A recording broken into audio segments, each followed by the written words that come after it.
বন্ধুরা চলে এসেছিলাম আমি বাড়িতে। এখন কি রান্নাঘর খেলবি? Hey guys, good morning, welcome to my new blog. আমার নাম কবি, তুমি দেখছো মা বাবার ফ্যামিলি। তো গাইস, ব্যাপারটা হচ্ছে এরকম, সকালে হচ্ছে মা চলে এসেছে কাজ থেকে আর আমিও উঠে গেছি। আমার একটুখানি আজকে লেট হয়েছে, কারণ সকালে উঠেছিলাম তো, উঠে ভিডিও আপলোড করতে হয়েছিল, তাই সকালে ঘুমিয়ে একটুখানি লেট হয়ে গেছে। তো যাই হোক, তো এখন উঠে গেছি, এখন উঠে ফ্রেশ হব, তারপরে তার আগে ওয়াকিং আছে, আমার ওয়াকিংগুলো করবো, ওয়াকিং করার পরে আবার স্নান করতে হবে। তো এখন একটা সিচুয়েশানটা এরকম যে আমার যে অপারেশনটা আছে সেই অপারেশনের জন্য টাকা এখনও জোগাড় হচ্ছে না, তবে আমি চেষ্টা চালিয়ে যাচ্ছি। আমার যে প্রোফাইলে সুদীপ দাস আছে সেই সুদীপ দাস আইডিতে আমি ভিডিও চাইছি, লোকের কাছে সাহায্য চাইছি।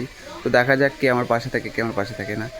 তো চলো, আমি রাস্তায় যাব, রাস্তায় যাওয়ার পরে ওয়াকিং করবো, ওয়াকিং করার পরে আবার স্নান করতে হবে। তো বন্ধুরা, আমি বেরিয়ে গেছিলাম ওয়াকিং করতে, এখন রাস্তায় পৌঁছে গেছি। আর এই দেখো আমার বোন কী করছে, কী করছিস এটা? কাঠ ভেঙে কী করবি? তো কাঠ ভেঙে কি রান্নাঘর খেলবি? বন্ধুরা চলে এসেছিলাম আমি বাড়িতে। এখন দেখো চেয়ারে বসে পড়েছি, স্নান করব।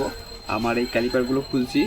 তো এই ক্যালিপারগুলো খোলার পরে ব্রাশ করতে হবে, ব্রাশ করে আবার স্নান করতে হবে, স্নান করে আবার রুমে যেতে হবে। আর হচ্ছে মা কাজে যাবে, সেই জন্য আমাকে তাড়াতাড়ি করতে হচ্ছে, হয়তো মার পিঠে মা খেতে হবে। তো বন্ধুরা, এখন হচ্ছে রাত্রি, সেই স্নান ফান করার পরে আমি রুমে চলে এসেছিলাম। তো আসার পর আমার কিছু কাজ ছিল, যেরকম এডিটিংয়ের কাজ থাকে, তারপরে লাইভে ওঠা থাকে। তো এইসব কাজগুলো করার পর এখন হচ্ছে রাত্রি 10টা বাজে। বাবা মা বাইরে, ওই যে বাইরে খাওয়া দাওয়া করছে, আর মামার সাথে কথা বলছে। তো আজকে আমি কী খেতে চলেছি তোমাদেরকে দেখাচ্ছি। তো আজকে খেতে চলেছি এই যে অল্প কটা ভাত, আর এখানে হচ্ছে আলুর দম দিয়ে একটা সবজি আছে। তো আজকে বেশি কিছু খাবো না, মানে খিদে নেই। আর সন্ধ্যাবেলা ওই খেয়েছিলাম হচ্ছে সেই রুটি ফুটি মুড়ি ফুড়ি এসব খেয়েছিলাম। তো পেট খুব জাম হয়ে গেছে, তার জন্য আর বেশি কিছু খাবো না।